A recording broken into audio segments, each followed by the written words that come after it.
Good morning, guys. Let's continue with hydrogen.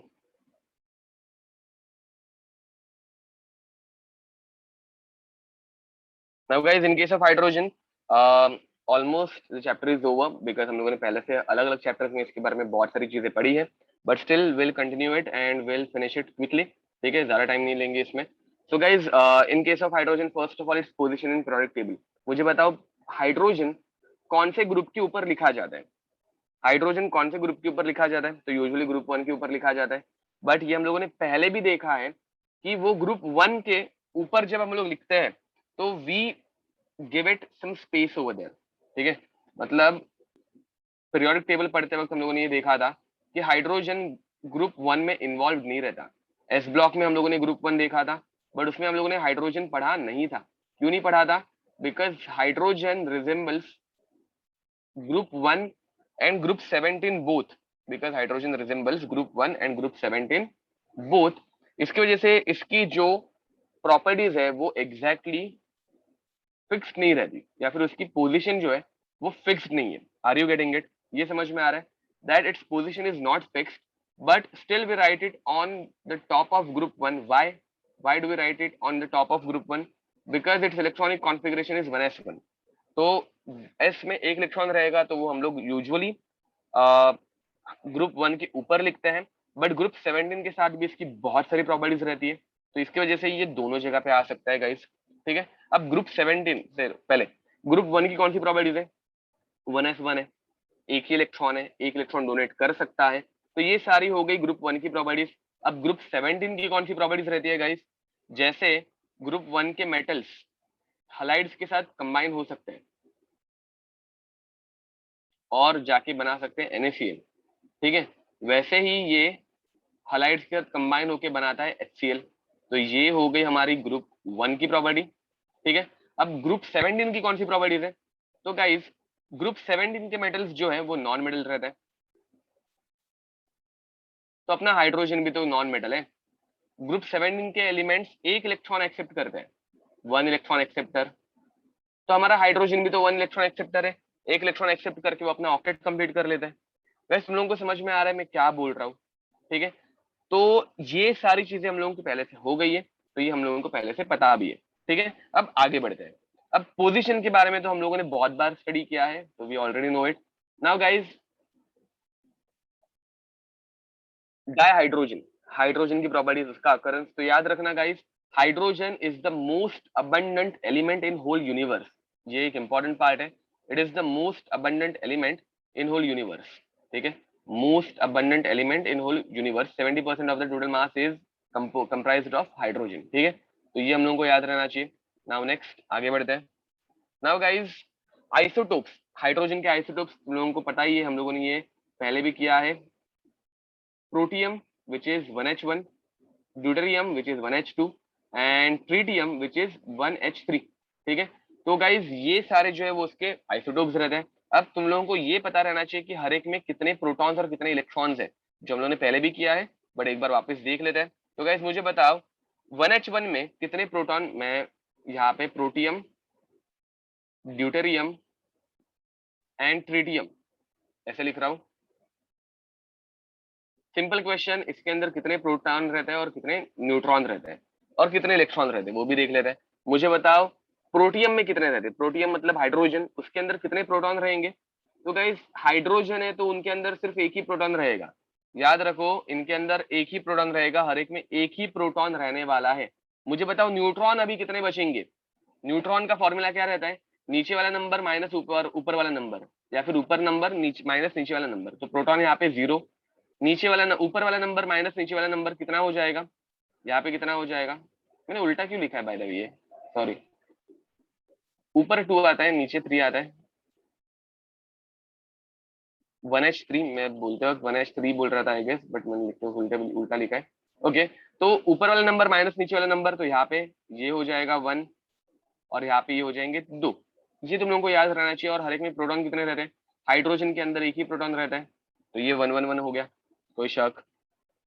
Guys, ये protium है, deuterium and tritium अगर याद हो गया, उसके बाद तुम लोगों को और कुछ याद रखने की जरूरत नहीं है. तुम लोगों को इतना याद रखना है एक छोटी सी चीज, that amongst this isotope only tritium is radio active. इसके ऊपर एक बार क्वेश्चन आके भी गया है, मतलब तुम लोगों को ये जो सिंपल याद रखते जाना, रीड करते जाना है। हाफ लाइफ हम लोग कभी भी याद नहीं रखते, हाफ लाइफ हम लोग कभी भी याद नहीं रखते। तो tritium is radioactive which emits beta particles. वो कौन से पार्टिकल्स एमिट करता है? Beta particles. कोई शक? Now guys next. अब मेल्टिंग पॉइंट, बॉइलिंग पॉइंट कुछ याद नहीं रखना है, बस एक चीज याद रखनी है, सिंगल बॉन्ड्स में ड्यूटेरियम, ड्यूटेरियम के बारे में हम लोगों को याद कुछ भी नहीं रखना है। ड्यूटेरियम रेडियो एक्टिव नहीं है, it is normal compound, it is normal compound. अब गाइस इसमें एक छोटी सी चीज याद रखनी है, सिंगल बॉन्ड्स में, सिंगल बॉन्ड्स में हाइड्रोजन की बॉन्ड स्ट्रेंथ सबसे ज्यादा रहती है। जी तुम लोगों को यहाँ पे मैं मार्क करके दे रहा हूँ, लिख देना इधर है। सेम आइसोटोप्स हैव डिफरेंट,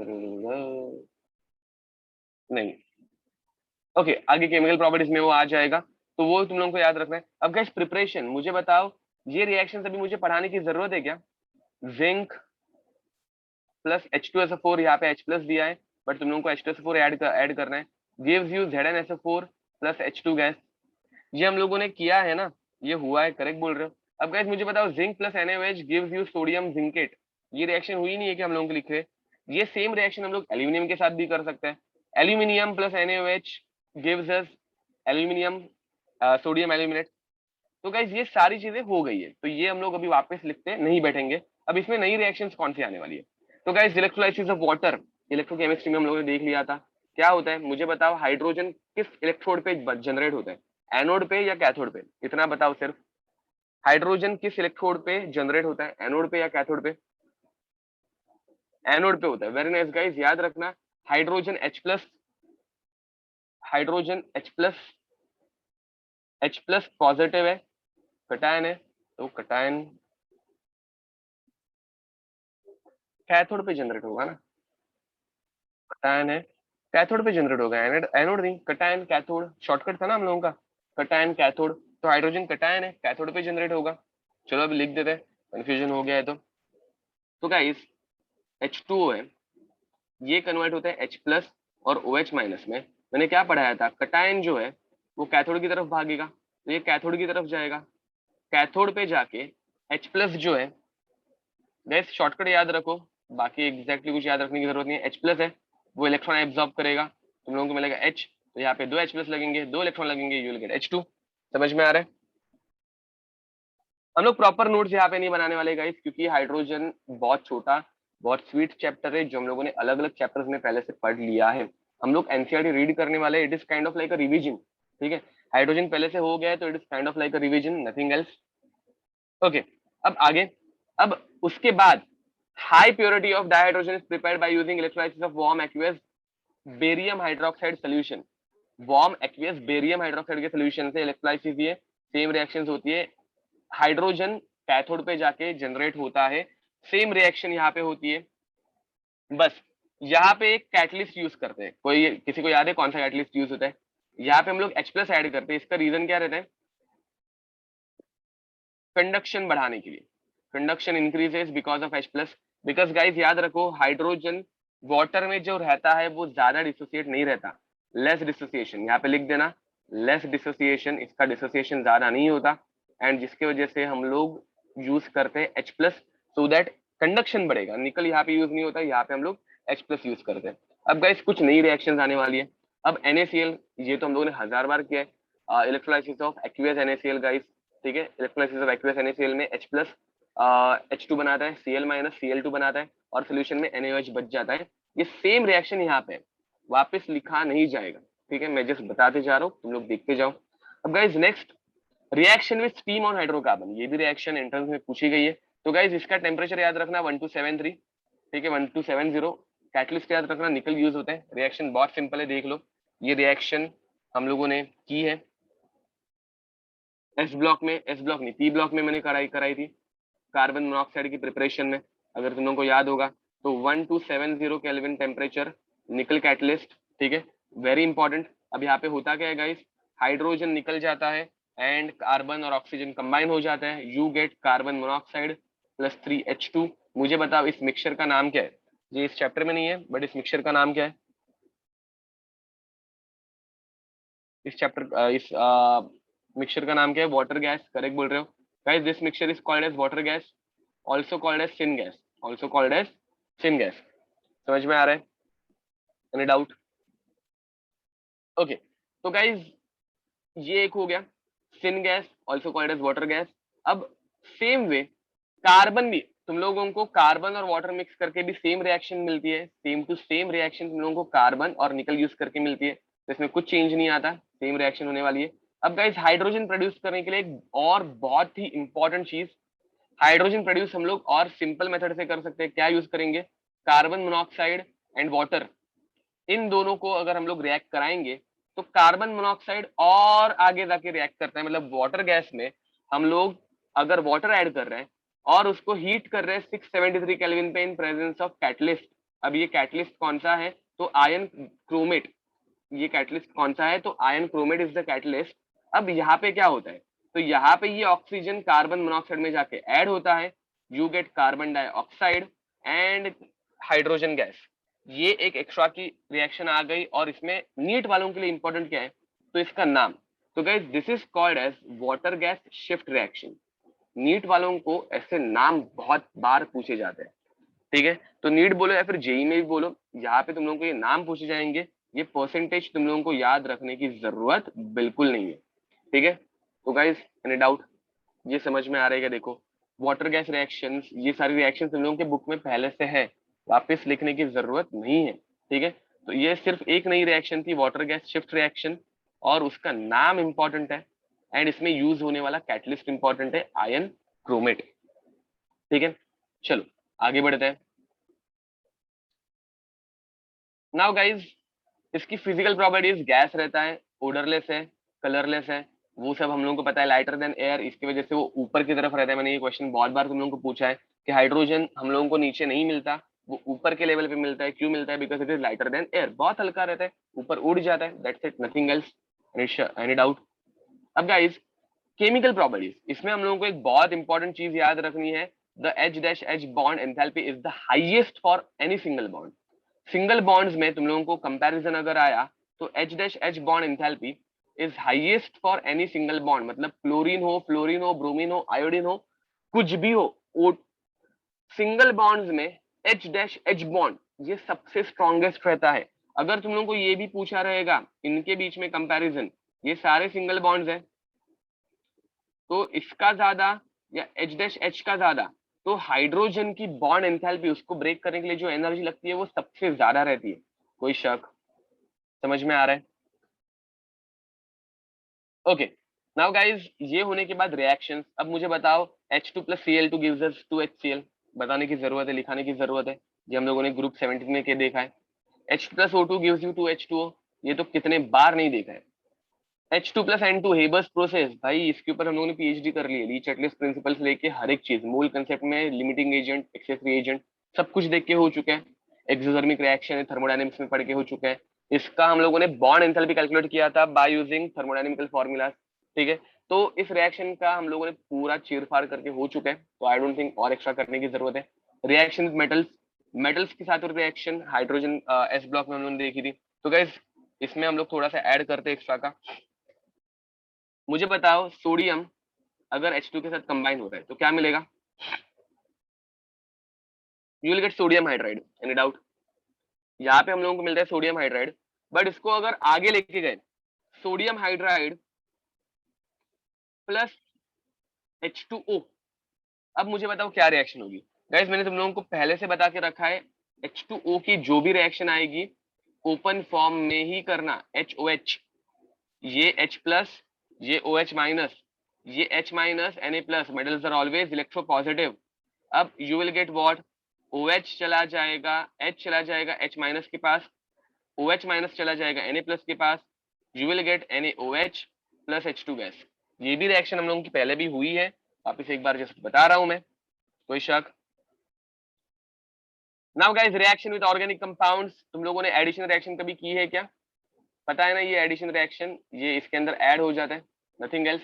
अब hydroformylation, this is also called as Rackers process, ये भी मैंने तुम लोगों को पढ़ाई है। H2 plus CO in presence of R C double bond CH2, ठीक है? तो ये भी रिएक्शन हम लोगों ने गाइस देख ली थी, R dash CH double bond CH2 plus CO plus H2, ठीक है। अब गाइस इसमें होता क्या है, इसमें एडिशन भी होती है और ऑक्सीडेशन भी होता है, मतलब अल्डिहाइड फॉर्मेशन होता है। तो CH2 dash CH2 dash C double bond OH। अब हुआ क्या, मतलब इसका इसका मैकेनिज्म जो है वो बहुत कॉम्प्लेक्स है। This reaction is called as hydroformylation, hydroformylation, जिसका और एक नाम रहता है रैकर्स प्रोसेस, रैकर्स प्रोसेस। इसका मैकेनिज्म लकीली हम लोगों के सिलेबस में नहीं है, but it is a good reaction. ठीक है, तो गाइस लिख दो, ये कंप्लीट कर दो रैकर्स प्रोसेस।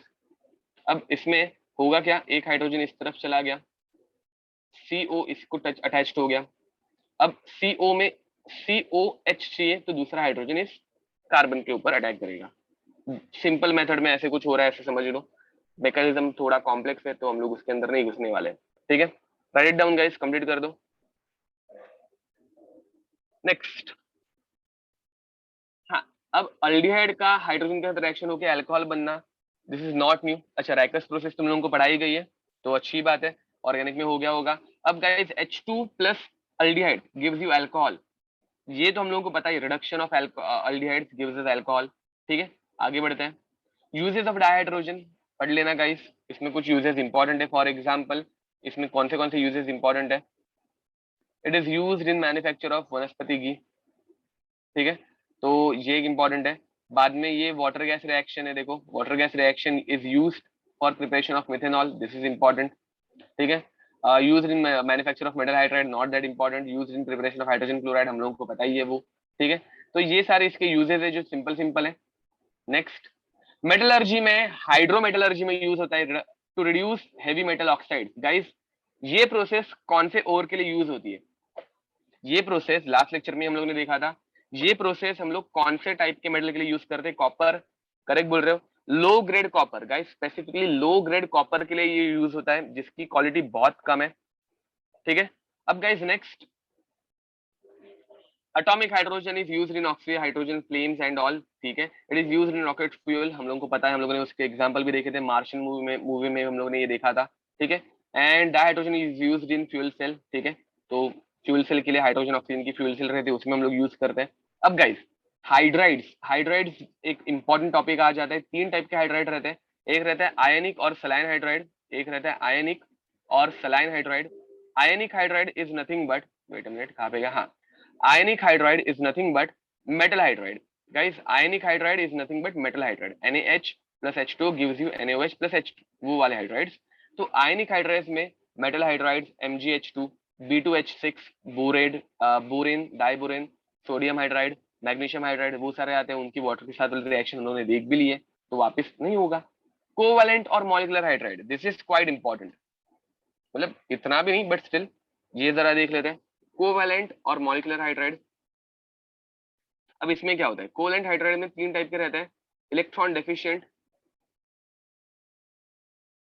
इलेक्ट्रॉन डेफिशिएंट में तुम लोग B2H6 का नाम दे सकते हो।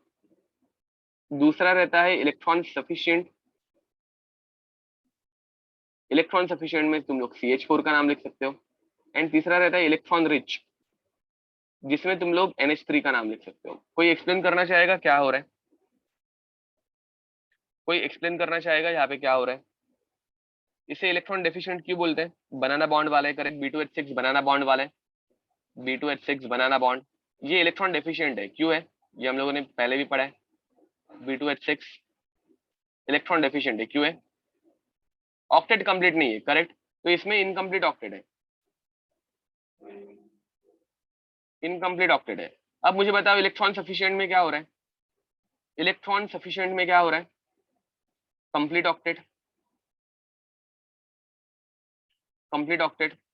तो तुम लोगों को क्या लगता है, हमारे अमोनिया का ऑक्टेट कंप्लीट नहीं है क्या, क्या लगता है, अमोनिया का ऑक्टेट कंप्लीट नहीं है क्या, हाँ करेक्ट बोल रहे हो। तो complete octet, complete octet plus lone pair, इनके अंदर लोन पेयर रहती है, इलेक्ट्रॉन रिच वालों के ऊपर लोन पेयर रहती है। ठीक है, तो देखो ये जो है वो एक्ट करते हैं लुईस एसिड, इलेक्ट्रॉन एक्सेप्ट करने का काम करता है, एंड ये जो है वो इलेक्ट्रॉन डोनर का काम करता है, तो लुईस बेस का काम करता है। गाइस कुछ याद आ रहा है, कुछ समझ में आ रहा है, इनकी रिएक्शन हम लोगों ने की थी, ये रिएक्शन हम लोगों ने देखी थी, एक बार वापस तुम लोगों को याद दिला देता हूँ। लुइस एसिड, लुइस बेस की concept. B2H6 is electron deficient, जिसके अंदर अमोनिया का अटैक होता है, एक ऊपर से अटैक, एक नीचे से अटैक, ये बॉन्ड एसिमेट्रिकली ब्रेक होता है। We get BH2NH3 twice plus BH4 minus. ये ऐसे कुछ होता है, कोई शक? नाइट्रोजन की वैलेंसी कंप्लीट है, मैंने कब बोला कि कंप्लीट? अमोनिया में लोन पेयर कैसे? गाइस अगर ये डाउट आ रहा है ना, छोड़ो, अभी मुझे हार्श नहीं बनना है, बट अगर ये डाउट आ रहा है तो छोड़ दो। हाँ, तो लोन, नाइट्रोजन के ऊपर लोन पेयर कैसे, अगर ये डाउट आ रहा है ना अमोनिया में नाइट्रोजन के ऊपर लोन पेयर कैसे, तो अभी तक कुछ नहीं किया तुम लोगों ने। ओके, चलो आगे बढ़ते हैं। अब नेक्स्ट, मेटालिक हाइड्राइड्स और non stoichiometric hydrides. Guys non stoichiometric compounds हम लोगों ने बहुत बार देखे हैं। नॉन स्टोइकोमेट्रिक कंपाउंड्स कैसे आते हैं बताओ? नॉन स्टोइकोमेट्रिक कंपाउंड्स कैसे आते हैं बताओ? वहां पे हाइड्रोजन कहाँ पे जाके बैठेगा? नॉन स्टोइकोमेट्रिक कंपाउंड्स में हाइड्रोजन कहाँ पे जाके बैठेगा? ये हमारा एक मेटल है, मेटल के अंदर हाइड्रोजन कहाँ पे जाके बैठेगा? ये हमारा एक मेटल है, मेटल के अंदर हाइड्रोजन कहाँ पे जाके बैठेगा? बीच में जाके, बीच में मतलब उस स्पेस को हम लोग क्या बोलते हैं? बीच में मतलब हम लोग उस स्पेस को क्या बोलते हैं?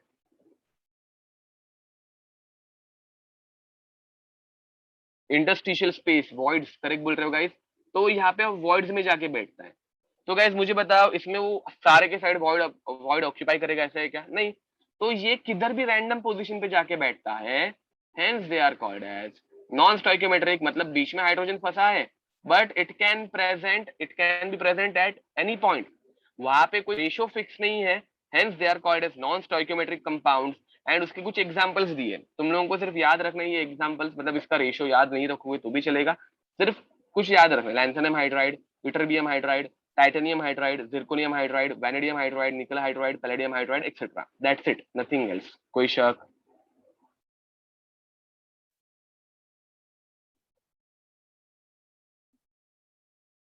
ओके, तो गाइस आगे बढ़ते हैं।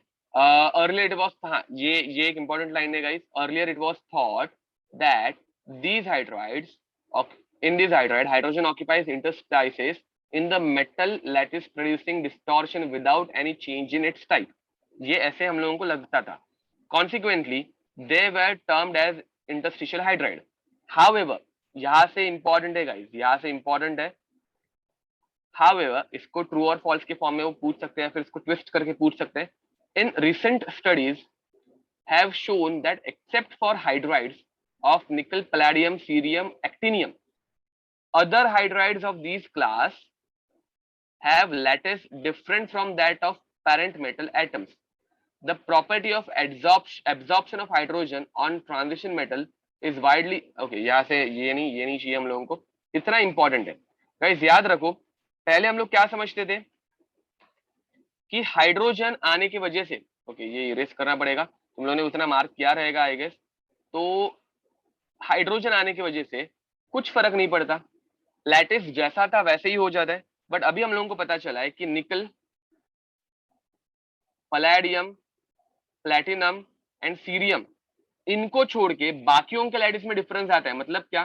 तो हाइड्रोजन बीच में आने की वजह से लैटिस जो है वो थोड़ा सा डिस्टॉर्ट हो जाता है, लैटिस जो है वो थोड़ा सा डिस्टॉर्ट हो सकता है। This is distorted lattice. समझ में आ रहा है मैं क्या बोल रहा हूँ? तो ये ट्रू और फॉल्स के फॉर्म में उल्टा सुल्टा करके घुमा के तुम लोगों को पूछा जा सकता है। हाँ, सीरियम, प्लेटिनम नहीं है, एक्टिनियम है। ओके, प्लेटिनम नहीं है, एक्टिनियम है। तो तुम लोगों को क्वेश्चन क्या आ सकता है? Because in interstitial hydride lattice points do not shift, या फिर lattice remains intact and it does not gate distorted. True और फॉल्स के फॉर्म में आ सकता है, फिर which of the following is correct, which of the following is wrong, इस form में आ सकता है। ठीक है, तो गाइस वो डिस्टॉर्ट हो सकता है। इन चार को छोड़ के बाकी मेटल्स में जिंक हाइड्राइड, टाइटेनियम हाइड्राइड जो भी आ जाए, उनमें डिस्टॉर्शन हम लोगों को दिखता है। ठीक है, why don't these four shows it? इनका गाइस देखो, हम लोगों को मतलब इवन मुझे भी सारों का एग्जैक्ट सॉलिड स्ट्रक्चर पता नहीं है, बट इनके बीच में जो गैप बचती रहेगी वो हाइड्रोजन को इजीली अकोमोडेट कर पाती रहेगी। यहाँ पे हाइड्रोजन इजीली आके बैठ पाता रहेगा, इसकी वजह से डिस्टॉर्शन नहीं आता है। एंड बाकी के केस में हाइड्रोजन को बड़ी साइज लगती रहेगी और गैप जो है वो छोटा रहता रहेगा, इसकी वजह से डिस्टॉर्शन आता रहेगा। बस उतना ही, और कुछ नहीं। इन चार में एडजॉर्प्शन ज्यादा होता है। निकल और पैलेडियम में तो सबसे ज्यादा होता है, उसका मैकेनिज्म भी हम लोगों ने सरफेस केमिस्ट्री में देखा है, डिसोसिएशन एंड एवरीथिंग। ठीक है, तो निकल और palladium are very selective for, selective ही आएगा ना, स्पेसिफिक नहीं आएगा, selective, they are very selective for hydrogen. ठीक है, ओके। अब यहाँ पे वही पॉइंट है, some metals for example palladium and platinum can accumulate very large volume of hydrogen and therefore they can be used as storage media। उनके अंदर हम लोग हाइड्रोजन स्टोर करके रख सकते हैं। ठीक है, अब गाइज वाटर में हम लोगों को क्या पढ़ना बाकी है बताओ? वाटर में कितनी लोन पेयर रहती है गाइज? वाटर में कितनी लोन पेयर रहती है? वाटर में कितनी लोन पेयर रहती है? 2 लोन पेयर रहती है। वाटर कौन सा टाइप का बॉन्ड बनाता है? वाटर हाइड्रोजन बॉन्ड बनाता है। अब गाइज वाटर कितने हाइड्रोजन बॉन्ड बनाता है? तो एक वाटर टोटल 4 हाइड्रोजन बॉन्ड बना सकता है। तो ये ऐसा कुछ। एंड वाटर का शेप कैसे रहता है? तो वाटर का शेप डायमंड क्यूबिक रहता है। गाइस डायमंड का स्ट्रक्चर यार मैंने बना के दिखाया था, ये स्ट्रक्चर कोई ड्रॉ करने नहीं पूछेगा। ओपन के स्ट्रक्चर, करेक्ट बोल रहे हो, ओपन के स्ट्रक्चर। गाइस दिख रही है बीच में केजेस जिसके अंदर Na+ ट्रैप हो सकता है। याद आ रहा है? कुछ फ्लैशबैक्स आ रहे हैं क्या? ठीक है, इसे हम लोग डायमंड क्यूबिक भी बोलते हैं, डायमंड क्यूबिक। क्यों डायमंड क्यूबिक बोलते हैं? क्योंकि डायमंड में भी कार्बन ये चेयर कन्फॉर्मेशन ही लेता है। गाइस ये चेयर कन्फॉर्मेशन है, दिख रही है तुम लोगों को? चेयर कन्फॉर्मेशन, चेयर कन्फॉर्मेशन है जिसमें बीच बीच में हाइड्रोजन बॉन्ड्स आ जाते हैं। ये हाइड्रोजन बॉन्ड है, ये हाइड्रोजन बॉन्ड है, ये भी हाइड्रोजन बॉन्ड है, ये भी हाइड्रोजन बॉन्ड है, ये हाइड्रोजन है और ये हाइड्रोजन है। तो चेयर कन्फॉर्मेशन बन रही है जिसके अंदर हाइड्रोजन बॉन्ड्स आ रहे हैं। ठीक है, तो गाइज ये भी हम लोगों का हो गया था वाटर के बारे में। और क्या बॉइलिंग पॉइंट 100 है, इसका डायमंड क्यूबिक स्ट्रक्चर रहता है, ओपन के स्ट्रक्चर भी इसको बोल सकते हैं, एंड बीच में आके आयंस बैठ सकते हैं। ठीक है, बाकी हाइड्रोजन बॉन्ड बनाता है जिसकी वजह से बॉइलिंग पॉइंट ज्यादा रहता है। ये सब तुम लोगों को रीड करोगे तुम लोगों को दिख जाएगा। हाँ, अब ये एक point, the crystalline form of water is ice. At atmospheric pressure ice crystallises in hexagonal form. Guys यहाँ पे हेक्सागोन दिख रहा है,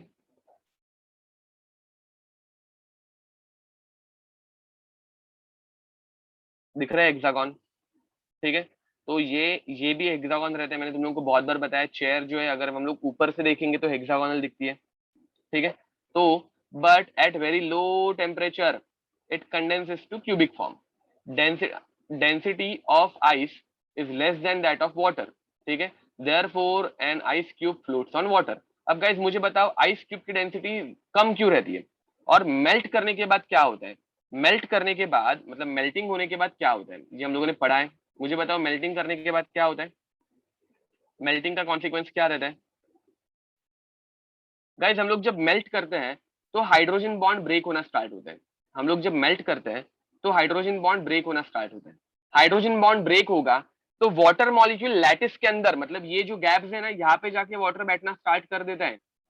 मैं क्या बोल रहा हूँ समझ में आ रहा है? हाइड्रोजन बॉन्ड ब्रेक होता है एंड जो गैप बीच में थी, बड़ी बड़ी गैप्स थी, उसमें जाके वाटर बैठना स्टार्ट करता है। मुझे बताओ जब वाटर गैप में जाके बैठेगा तो वॉल्यूम बढ़ेगा या कम होगा? वाटर छोटे गैप्स में जाके अगर फिट होना स्टार्ट करेगा तो वॉल्यूम वॉल्यूम कम होगा। एंड गाइस डेंसिटी का फॉर्मूला क्या रहता है? डेंसिटी का फॉर्मूला रहता है मास अपॉन वॉल्यूम। वॉल्यूम कम होगा तो डेंसिटी बढ़ती है। तो हीट करने के बाद हाइड्रोजन बॉन्ड ब्रेक होता है। हाइड्रोजन बॉन्ड ब्रेक होने की वजह से वॉल्यूम वाटर जो है वो अपने ही खुद के इंटरस्टिशियल स्पेस में जाके बैठना स्टार्ट करता है, जिसकी वजह से वॉल्यूम कम होता है। वॉल्यूम कम होने की वजह से डेंसिटी बढ़ती है। कोई शक? This is the anomalous behaviour of water, correct बोल रहे हो? तो जिसकी वजह से आइस पानी के ऊपर फ्लोट होता है। गाइस आगे बढ़े। अब वाटर की केमिकल रिएक्शन एम्फोटेरिक है, हर एक बार देखा हम लोगों ने। ठीक है, तो एम्फोटेरिक वाटर है, पता है हम लोगों को। रेडॉक्स रिएक्शन Na के साथ NaOH बनाता है, CO के साथ ग्लूकोज बनाता है, फ्लोरीन के साथ HF बनाता है। ये ग्रुप 17 में है। ये आई गेस ऑक्सीजन में है, ऑक्सीजन ऑक्सीजन प्रोडक्शन के टाइम पे देखा था। और ये तो हम लोगों ने ऐसे टाइम पास में कितने बार लिखा है। तो तीनों रिएक्शन हम लोगों ने देख लिए। ठीक है, हाइड्रोलाइसिस रिएक्शन गाइस, इसका शॉर्टकट याद है कि भूल गए हो? इसका शॉर्टकट तुम लोगों को होपफुली याद होगा, ठीक है। तो ये शॉर्टकट वाइज देखा था हम लोगों ने, ये हम लोगों ने ग्रुप 14 में देखा है, same to same. And guys N3 minus के साथ NH3 बनाता है। अब ये हाइड्रेट फॉर्मेशन गाइज याद है, ये ज्योमेट्रिक आइसोमरिज्म भी दिखा सकता है, सॉरी ज्योमेट्रिक नहीं, हाइड्रेट आइसोमरिज्म में देखा था। हर एक चीज हो गई है, कुछ भी नया नहीं है, हम लोग सिर्फ ऊपर ऊपर से भी एक बार देख रहे हैं, ठीक है। जिधर किधर लगेगा कि एक्सप्लेनेशन की जरूरत है, I give it. Hard water guys, hard water is important, ठीक है। अब याद रखो, हार्ड वाटर जो है उसके अंदर इम्प्योरिटीज किसकी रहती है? तो गाइज हार्ड वाटर में इम्प्योरिटीज किसकी रहती है? तो हार्ड वाटर में दो टाइप के हार्ड वाटर्स रहते हैं।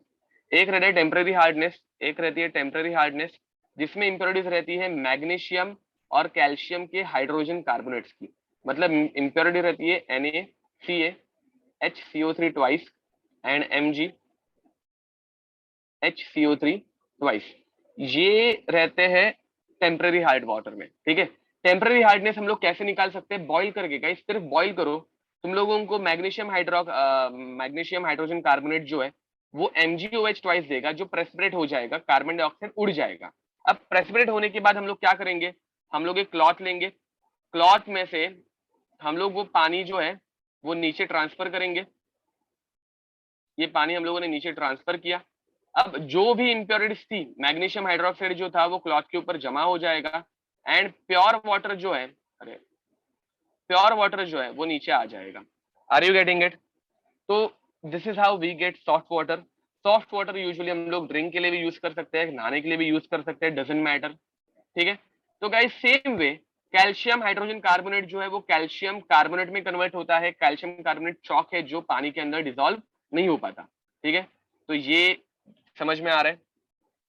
क्लार्क्स मेथड, क्लार्क्स मेथड में हम लोग यूज करते हैं, क्लार्क्स मेथड में हम लोग यूज करते हैं कैल्शियम हाइड्रोक्साइड। रिएक्शन सेम होती है, मैग्नीशियम हाइड्रोक्साइड के साथ, मैग्नीशियम हाइड्रोजन कार्बोनेट के साथ तुम लोगों को मैग्नीशियम हाइड्रोक्साइड मिलता है, कैल्शियम हाइड्रोजन कार्बोनेट के साथ तुम लोगों को कैल्शियम कार्बोनेट मिलता है। सेम टू सेम रिएक्शन है, एक बार दोनों रिएक्शन देख लो, अगर डाउट होगा तो पूछ लो। क्लार्क्स मेथड में हम लोग यूज करते हैं lime water. What forms leather? Okay, चलो लेदर क्या कैसे फॉर्म होता है वो देख लेते हैं, ये तुम लोगों को केमिस्ट्री इन एवरीडे लाइफ में पढ़ाया जाएगा। लेदर फॉर्मेशन कैसे होता है गाइस? तुम लोगों को सोप का फॉर्मूला पता है? मैंने एक बार दिखाया था, 1 2 3 4 5 6 7 8 9 10 11 12 13 14 15 16 17। तो ये रहता है हमारा सोप, ठीक है। ये जब कंबाइन होता है CaHCO3 के साथ तो होता क्या है? इन दोनों में रिएक्शन होकर हम लोगों को मिलता है दिस, कितने हुए? 3 4 5 6 7 8 9 10 11 12 13 14 15 16, ये 17वां रहेगा। तो C double bond O Ca twice, इसके ऊपर माइनस चार्ज रहता है, कैल्शियम +2 है। तो ये जो कंपाउंड बनता है दिस इज कॉल्ड एज, सी ऊपर वाले कंपाउंड का नाम है सोडियम, सोडियम लॉराइल, नहीं sorry sodium lauryl, sodium laurate, sodium laurate, this is sodium laurate, ठीक है। सॉरी स्टेरेट, हाँ सोडियम स्टेरेट, वही सोचू। This is sodium stearate, laurate में 12 कार्बन रहते हैं, मैंने 17 कार्बन बनाए। And this is calcium stearate, calcium stearate, calcium stearate जो है वो insoluble in water and it forms lather. This is the thing which forms lather, ठीक है। तो ये रीजन रहता है लेदर फॉर्मेशन का, जिसकी वजह से सोप में फोम नहीं जनरेट होता, लेदर जनरेट होता है, ठीक है। तो नेक्स्ट, अब गाइज परमानेंट हार्डनेस के सोल्यूशन क्या रहते हैं? परमानेंट हार्डनेस निकालने के लिए हम लोग वॉशिंग सोडा ऐड करेंगे। वॉशिंग सोडा ऐड करने की वजह से, हाँ परमानेंट हार्डनेस के ऊपर सोल्यूशन के पहले परमानेंट हार्डनेस का रीजन क्या है? तो गाइस सबसे पहले तो परमानेंट हार्डनेस का रीजन रहता है magnesium and calcium in their chlorides and sulphates, ठीक है। तो मैग्नीशियम एंड कैल्शियम के क्लोराइड्स एंड सल्फेट्स से परमानेंट हार्डनेस हम लोग निकाल सकते हैं। अब ये कैसे होता है? तो देखो, परमानेंट हार्डनेस पीएच, ठीक है, इसमें हम लोग MgCl2 या फिर CaCl2 या फिर MgSO4 या फिर CSO4, इनको रिमूव करता है। ठीक है, अब गाइज इसमें होता क्या है, सबसे पहले तो हम लोग ऐड कर सकते हैं direct sodium carbonate. Sodium carbonate add करने की वजह से हम लोगों को मिलता है मैग्नीशियम कार्बोनेट प्लस NaCl। कितने टाइम्स? 2 टाइम्स। इसको हम लोग फिल्टर कर लेंगे, NaCl को इवेपोरेट करके हम लोग सेपरेट कर सकते हैं, एंड हम लोगों को मिलेगा क्लीन ड्रिंकेबल या फिर clean washable water. Any doubt? देखो डिग्री ऑफ हार्डनेस हम लोग यहाँ पे नहीं देखने वाले हैं, वो हम लोगों ने पहले से रेडॉक्स में देख के हो चुके हैं। अब गाइस कैलगॉन्स मेथड क्या रहती है? गाइस कैलगॉन्स मेथड में इस साल जेईई में क्वेश्चन आया था, कैलगॉन्स मेथड में जो कंपाउंड यूज करता है वो उसका नाम क्या है? तो उसका नाम रहता है सोडियम हेक्सामेटाफॉस्फेट Na6P Na6P6O18। ठीक है, अब इसे हम लोग बोलते हैं कैलगॉन। तो कैलगॉन्स मेथड में सोडियम हेक्सामेटाफॉस्फेट Na6P6O18 यूज किया जाता है टू रिमूव हार्डनेस। अब ये कैसे होता है? तो देखो कैलगॉन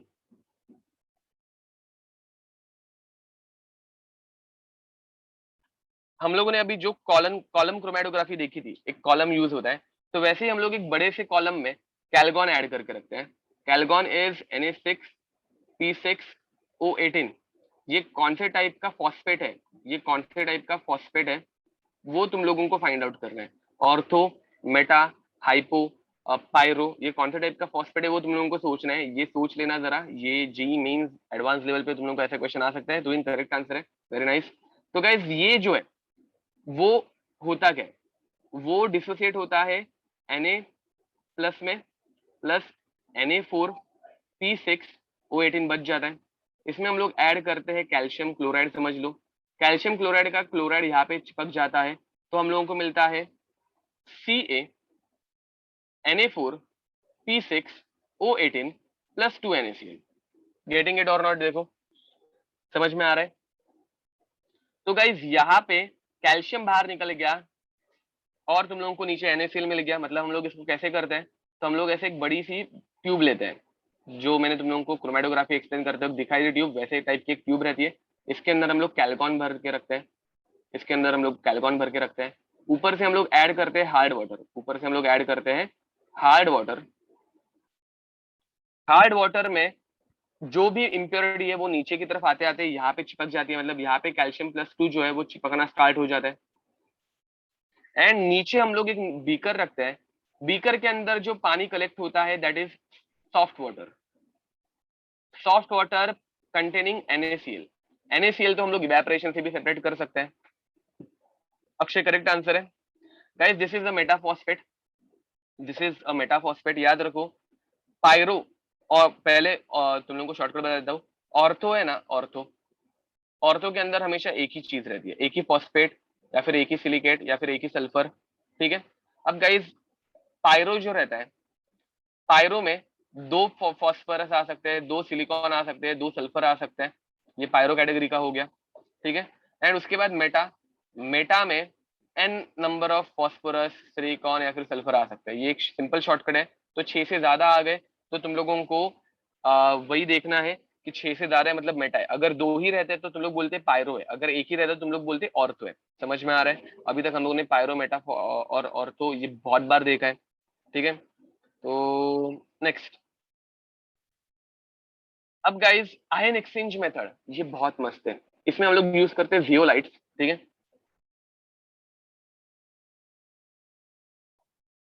जियोलाइट होता क्या है? Zeolite is NaAlSiO4।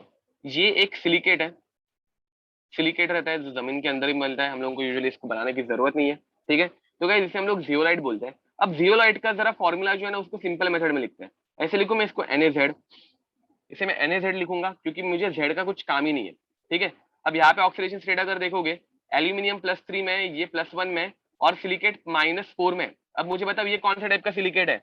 गाइस तुम लोगों को ऐसा क्वेश्चन आ सकता है, zeolite is dash type of silicate, which type of silicate? ऊपर ही शॉर्टकट बताया है, बताओ। ऑर्थो सिलिकेट, एक ही दिखा, ऑर्थो सिलिकेट 2 रहते। अरे भाई शीट, ऑर्थो, ये कौन सा टाइप का हो गया? ऑर्थो। ठीक है, अब गाइस यहाँ पे NaZ जो है ये हम लोग क्या करेंगे?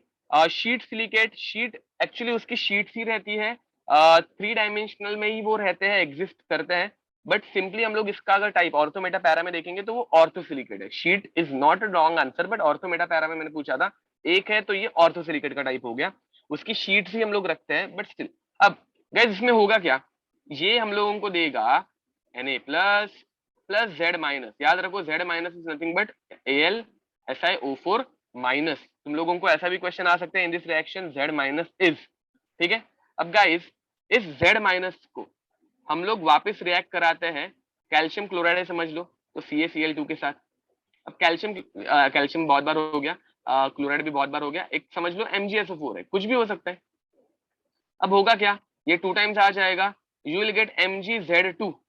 मतलब क्या बन रहा है guys, you are getting MgAlSiO4 twice. तो सेम मेथड फॉलो होगी, एक्राइलिक शीट्स नहीं एक्राइलिक शीट्स नहीं रहती वो, मतलब कुछ भी। सेम हम लोग इसके अंदर जियोलाइट भर के रखेंगे, जियोलाइट भरने के बाद ऊपर से हम लोग हार्ड वाटर ऐड करेंगे। NaZ में से Na निकल जाएगा, Na किसके साथ कंबाइन होगा, अभी SO4 के साथ कंबाइन होगा। एंड तुम लोगों को यहाँ पे Mg+2 जो है वो ट्रैप हुआ दिखेगा, MgZ2 ये ट्रैप हो जाएगा। एंड नीचे की तरफ जो है तुम लोगों को सॉफ्ट वाटर मिलेगा। गाइस तुम लोगों को मेथड समझ में आ रही है क्या, देखो।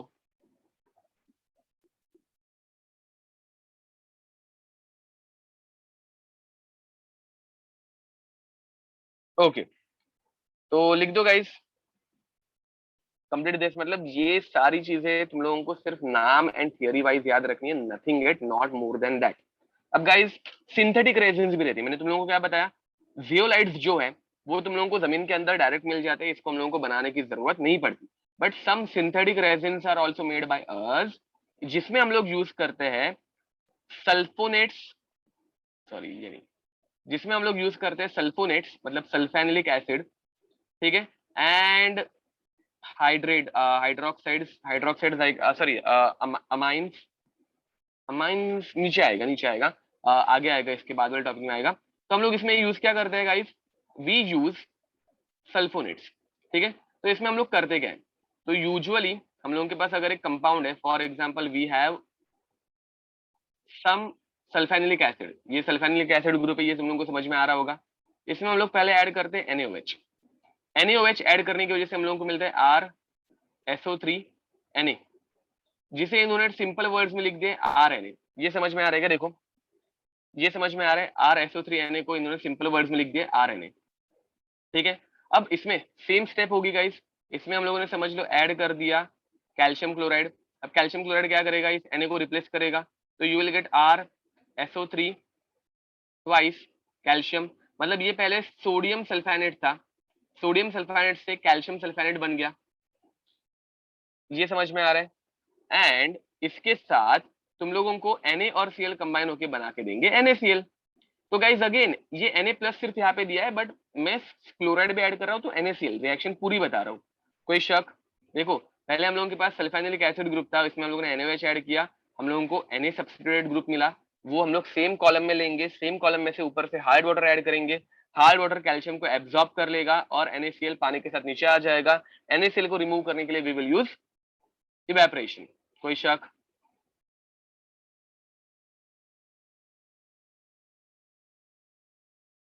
ओके नेक्स्ट, अब गाइज दूसरी रेजिन रहती है, हाँ अब इसमें ये देखो RNA जो था वो बाद में कन्वर्ट हो गया था RCA में। ठीक है, ये बाद में किसमें कन्वर्ट हो गया था गाइस, तो ये कन्वर्ट हो गया था RCA में। RH+N+2, ठीक है, pre denormalised water free from, okay this is not important, let it be. चलो, तो गाइस फाइनली वो एसिडिक रेजिन थी, याद रखो दिस वाज एसिडिक रेजिन। ये जो है अभी हम लोगों ने जो पढ़ा RNA वाली, दिस इज एसिडिक रेजिन, क्यों, क्योंकि हम लोगों ने इसमें एसिड यूज किया था, तो दिस इज एसिडिक रेजिन। ठीक है, ये एसिडिक रेजिन थी। अब एसिडिक रेजिन के बाद अभी हम लोगों को देखना है बेसिक रेजिन। मुझे बताओ एसिडिक के बाद बेसिक अगर आएगा तो बेसिक कौन सा ग्रुप आएगा, तो बेसिक में NH2 ग्रुप आएगा। NH2 group, this is basic resin.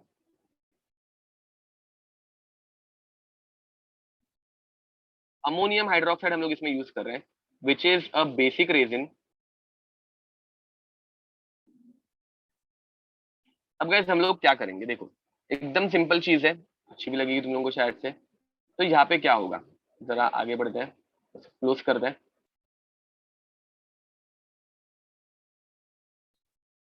पहले हम लोगों ने फर्स्ट रेजिन यूज की, समझो वो एसिडिक रेजिन थी।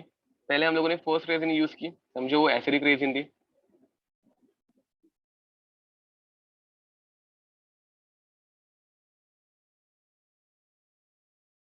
समझो ये एसिडिक रेजिन थी और इसके अंदर RSO3H था। इसमें हम लोगों ने ऐड किया कैल्शियम क्लोराइड। अब कैल्शियम क्लोराइड जब हम लोग ऐड करेंगे तो मुझे क्या मिलेगा, तो मुझे मिलेगा CaCl2। इन दोनों की रिएक्शन अगर मैं कर रहा हूं तो I will get RSO3 twice calcium plus 2 HCl निकल जाएंगे, प्लस 2 HCl निकल जाएंगे। अब गाइज नीचे जो वाटर आएगा, अब नीचे जो वाटर आएगा ये सॉफ्ट वाटर बन गया है क्या, मुझे बताओ। Water containing HCl, is it usable? Soft नहीं, ये सॉफ्ट बन गए, बट ये हम लोग यूज कर पाएंगे क्या? Water made up of HCl, ये हम लोग यूज कर पाएंगे क्या? नहीं। वाटर कंटेनिंग HCl हम लोग बिल्कुल यूज नहीं कर पाएंगे, तो हम लोग क्या करते हैं, ये वाटर को वापस दूसरे एक रेजिन में से पास करते हैं। अब दूसरी रेजिन कौन सी रहती है, बेसिक रेजिन।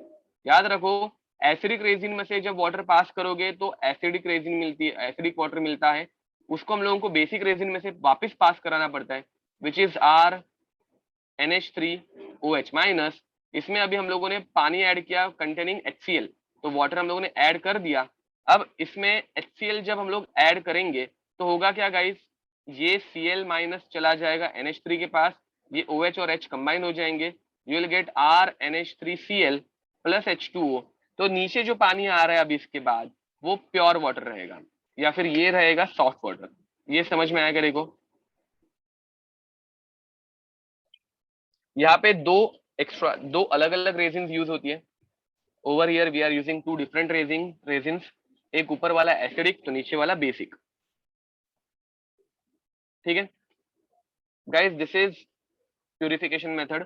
सिंथेटिक रेजिन वाली मेथड्स अभी तक एक भी बार पूछी गई नहीं है, तो you can look after it. If you directly add equivalent moles of NaOH, नहीं इतने इजीली रिएक्शन नहीं होती, हम लोगों को सेपरेट करने के लिए टाइम लगता है। Okay, now guys, NaCl is water soluble, yes, NaCl is water soluble obviously। अब गाइस हाइड्रोजन पेरोक्साइड, मैं इसके ऊपर एक शब्द भी नहीं बोलूंगा, इसकी प्रिपरेशन की मेथड्स देख लिए, इलेक्ट्रोलाइसिस की मेथड देख लिए, इंडस्ट्रियल मेथड एंड इधर तो रिएक्शन भी नहीं आएगा, यहाँ पे रिएक्शन है क्या, रिएक्शन भी नहीं है। 2 ethyl anthraquinol giving you H2O2 plus 2 ethyl anthraquinol, but ये भी हम लोगों ने देख लिया था। ठीक है, वो मतलब ये अब भी जस्ट हम लोगों ने ग्रुप 16 में देखा था हाइड्रोजन पेरोक्साइड, कुछ भी नहीं आना चाहिए इसके ऊपर डाउट। अब इसकी प्रॉपर्टीज, इसकी फिजिकल प्रॉपर्टीज में strength, volume strength is quite important guys. अब मुझे बताओ volume strength of hydrogen peroxide क्या रहता है?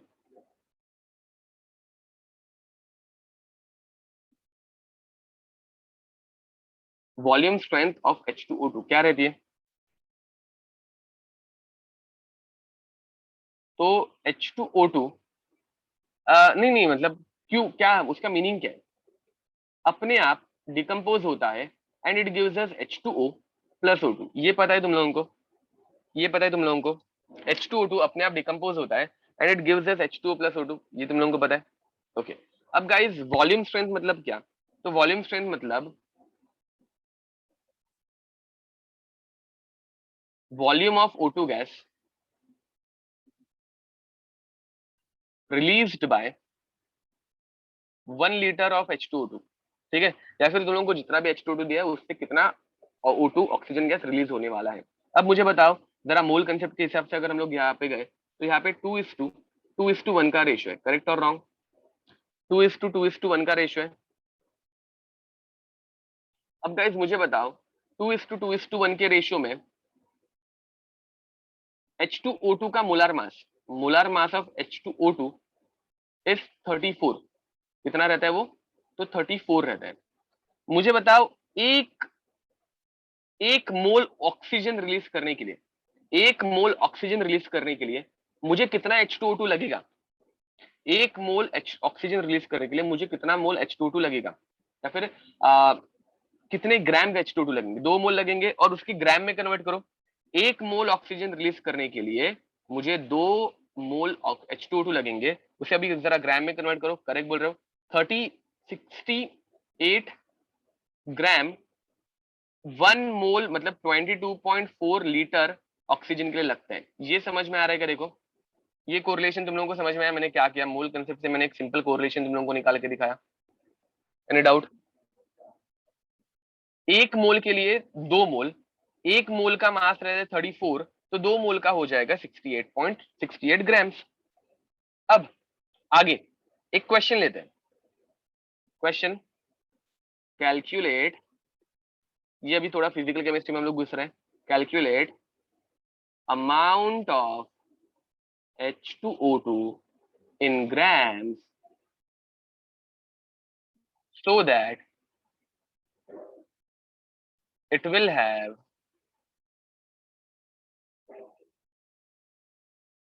40 लीटर वॉल्यूम स्ट्रेंथ। इसका मीनिंग क्या है? 30 ग्राम, कभी कभार ये 30% भी हो सकता है, और 30% वॉल्यूम स्ट्रेंथ। ठीक है, तो 30 ग्राम ऑक्सीजन रिलीज करने के लिए कितने ग्राम ये लगने वाला है, निकालो। चलो कंप्लीट दिस।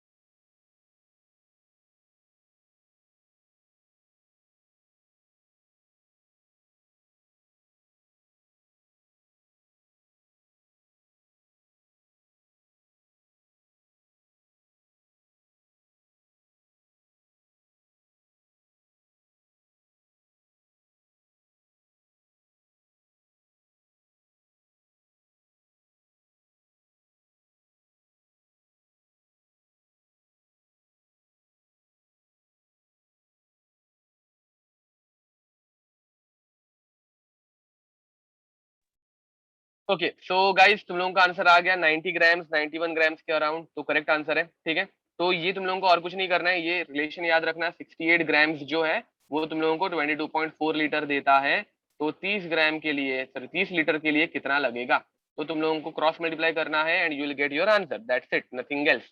ठीक है, तो आई होप तुम लोगों को ये समझ में आ रहा है। एंड फाइनली गाइस, हम लोगों ने और 2 फॉर्मूलाज देखे थे। और कौन से फॉर्मूलाज देखे थे हम लोगों ने? तो पहला देखा था मोलरिटी के लिए, volume strength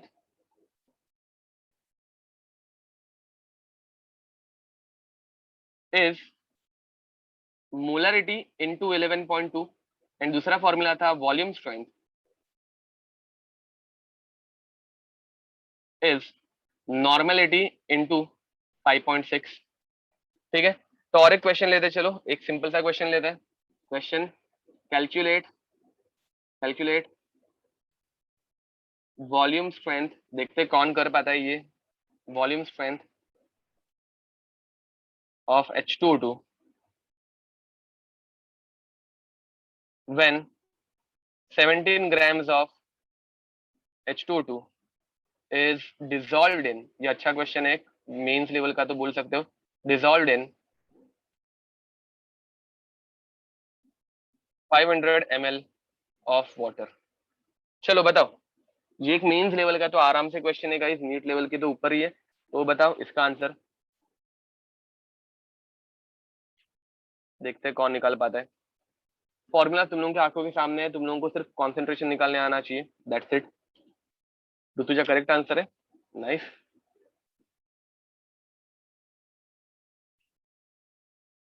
Akshay correct answer है। इसकी मोलरिटी निकालो जल्दी जल्दी, मोलरिटी निकालो।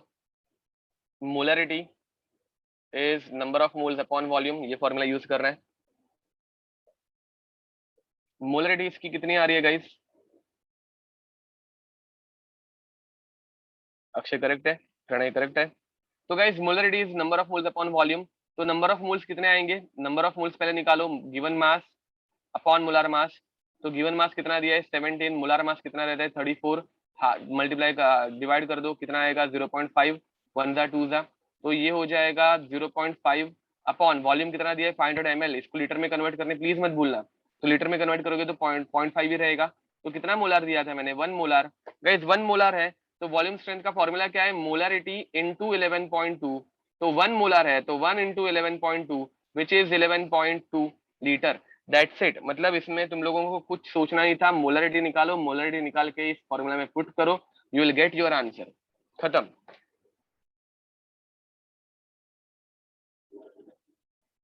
ये अक्षय करेक्ट बोल रहे हो। Molarity is equal to, normality is 2 times molarity, sorry molarity, जो कुछ है वो फॉर्मूला देख लो। हाँ, could I scroll up? Yep. Okay, लिख दो, ये कंप्लीट कर दो, ये क्वेश्चंस लिख दो। याद रखो ये 2 टाइप के क्वेश्चंस पूछे जाते हैं।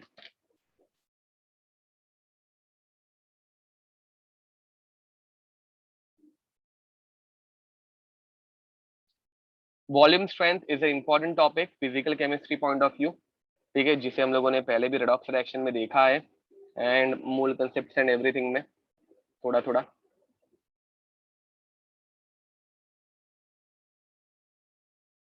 ओके गाइस, एंड नेक्स्ट, अब इस स्ट्रक्चर का नाम बताओ जरा, इस स्ट्रक्चर का नाम बताओ जरा। बॉन्ड एंगल्स याद रखने की जरूरत नहीं है, सिर्फ स्ट्रक्चर का नाम बताओ।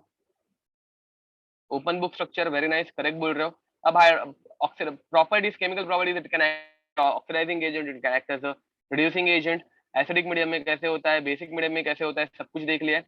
स्टोरेज ऑफ हाइड्रोजन ये एक बार रीड कर लेना। अब हेवी वाटर, हेवी वाटर मतलब क्या, तो D2O, D2O कहाँ पे यूज होता है एंड वो कैसे प्यूरिफाई होता है। तो प्यूरिफिकेशन ऑफ D2O याद रखना, प्यूरिफिकेशन ऑफ D2O एक लास्ट, एंड उसके बाद ये चैप्टर खत्म। मतलब इतना ही है इस चैप्टर में, इस चैप्टर में जितना अभी हम लोगों ने देखा उतना ही है। लास्ट प्यूरिफिकेशन ऑफ D2O जो एनसीईआरटी के थोड़ा सा बाहर का है। हेवी वाटर इसे हम लोग बोलते हैं। ये हम लोग कैसे बनाते हैं, तो it is prepared by exhaustive, exhaustive electrolysis of water, ठीक है। वो यूज कहाँ पे होता है, तो न्यूक्लियर पावर प्लांट में यूज होता है, करेक्ट बोल रहे हो। प्रोटॉन एड्सॉर्प्शन के लिए, सॉरी प्रोटॉन नहीं, बीटा पार्टिकल्स, न्यूट्रॉन एड्सॉर्प्शन के लिए, ठीक है, एब्जॉर्प्शन के लिए। अब गाइस एग्जॉस्टिव इलेक्ट्रोलाइसिस मतलब क्या, हम लोग पानी का इलेक्ट्रोलाइसिस स्टार्ट कर देते हैं। पानी के इलेक्ट्रोलाइसिस में हम लोगों को क्या मिलता है गाइस, पानी के इलेक्ट्रोलाइसिस में इसका कंसेप्ट समझ लो। हम लोगों को इस तरफ ऑक्सीजन गैस मिलती है, यहाँ से ऑक्सीजन गैस रिलीज हो रही है। इस तरफ से हम लोगों को हाइड्रोजन गैस मिलती है, यहाँ से हाइड्रोजन गैस रिलीज हो रही है। अब गाइस पानी के अंदर ही, मतलब तुम लोग यूजुअल नॉर्मल ग्लास भी लेते हो पानी का, तो उसके अंदर D2O पहले से प्रेजेंट रहता है। It is not harmful for us, so we can drink it easily, ठीक है।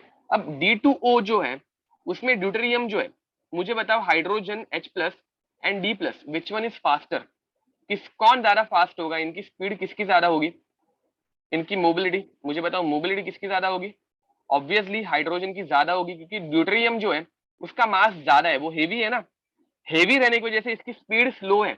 तो गाइस ड्यूटेरियम जो है वो नहीं निकलता, ड्यूटेरियम जो है वो निकलता ही नहीं है, और H+ जो है वो धड़ाधड़ जाके यहाँ पे बैठना स्टार्ट हो जाता है।